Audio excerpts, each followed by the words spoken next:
dünya brendi olan saz düzümü. O stil hansı stildir ki? Adı nedir? Vüsal stili. Vüsal stili, Vüsal stili, yine de Vüsal stili.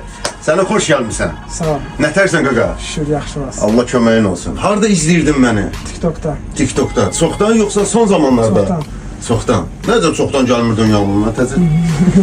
Qərar verə bilmirdin, hə? Allahın köməyinə. Hardan gəlmişsən? Sultan'da. Sultəpədən. Yaxınıq. Yaxın.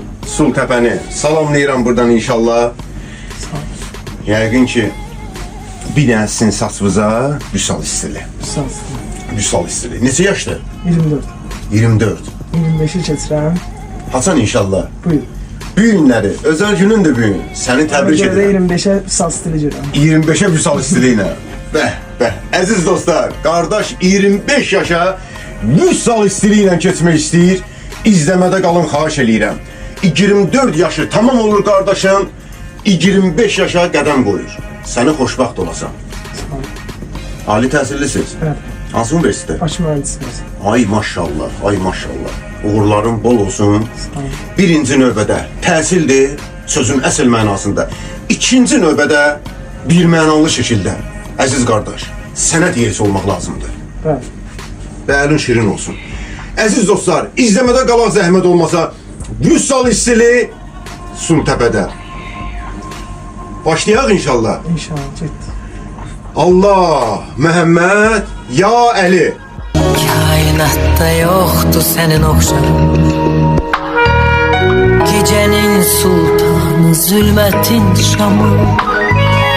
Dağlarda zerredir senin yanında. Suskunsan her zaman sirleri koru.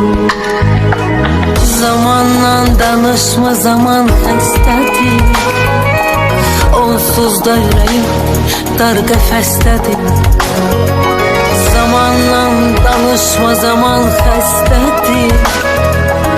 Onsuz da yüreğim dar qəfəsdədir.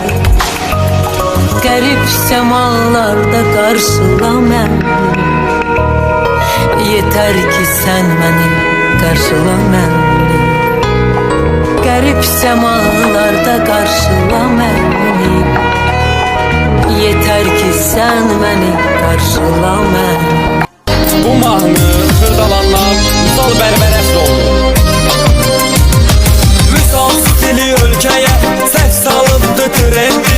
Gündəmi zəbt eyləyib nömrə birdi brendi. Qızıl əllər sahibi sənətkardı Vüsaldı. Vüsal əziyyətim var, bu işlərdə halaldı.